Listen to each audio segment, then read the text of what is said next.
There's not a day that goes by that I don't see someone performing my favorite leg exercise, the Bulgarian split squat. And it makes my heart sing. But the problem is, they're f***ing it up. And that's not good. So I have to make sure that I do my job as a coach and show you exactly how to do this exercise right. And the problem is, 90% of the problems with the exercise and the things that you get wrong happen because you don't set up the proper way. So how do you set up? Well, there's a couple things you can do right from the beginning before you even sink down into a single rep. And that is sit down on the bench with the dumbbells on your thighs and extend one leg out. And when you do, move it just a little bit more to the outside, because that heel position is where your foot is going to go if you want to do this exercise properly. So I put my dumbbells down just like that. I stand up, maintain that same heel position. Nothing's moved. Now I take my back foot and I put it back on the bench. Now, how do you put it on the bench? Because this is where people get this wrong too. A lot of times people will just put their toe right up on top of the bench like this. And the problem is you've got very little point of contact on the bench, meaning you have a lot harder time balancing.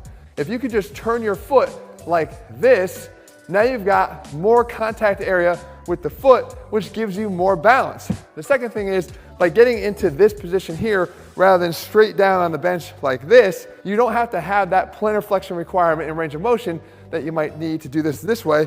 You get that more natural supination of the foot that gives you a chance to get it done a little bit more easily. From here, remember the dumbbells are already in place, so all I have to do is drop down and pick them up. And by putting that leg out to the side just a little bit, I create a little bit of a widening of my base of support. A little width between this leg and that leg, which further increases your balance. Now, for those of us who don't want to do it on the bench, you can break out that pussy pad, the one that people shamed you out of using, and put it around a barbell and a rack. And what this does is it gives you a rotating placement for that back leg, which will actually allow you to smoothly go up and down without having to worry so much about that back foot placement. But regardless whether you use that option or the traditional bench, what comes next is your torso angle, and that determines what part of your leg you're actually working. Because if you want to work your quads, you got to stay very upright the entire time that you perform the exercise. Because staying upright is going to force that knee flexion to occur in this angle, which is going to make the quad do most of the work in terms of getting you back to the top. If I wanted to shift this focus to the posterior chain, all I have to do is angle my torso forward so that when I go down to the bottom, I look more like I'm in the beginning of a sprinter's starting block here. And what that does is it shifts the focus to the back side into the glutes. And when I come out of that, I maintain that same angle of the torso.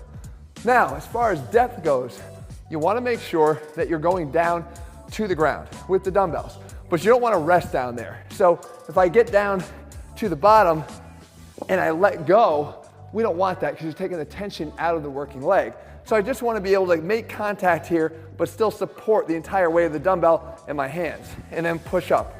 Now, if you want to give yourself a little bit of a cheat mechanism, especially if you're starting to get a little bit more fatigued, you tilt the front of the dumbbells down. So what this does is it shortens how far I have to go before I make contact with the ground and come out of it. That gives you a chance to do an abbreviated repetition without having to rely on doing quarter reps or half reps. Because I find that when you start to do the quarter and half reps, that you start to alter the mechanics of the exercise and you never really dig into the quads or the glutes enough to stimulate them. So utilizing this little tilt of the dumbbells doesn't alter the mechanics of the exercise, it just marginally alters the depth. Finally, when it comes to intensity techniques, this exercise is tailor-made to allow you to really start creating growth because you can do so many interesting things.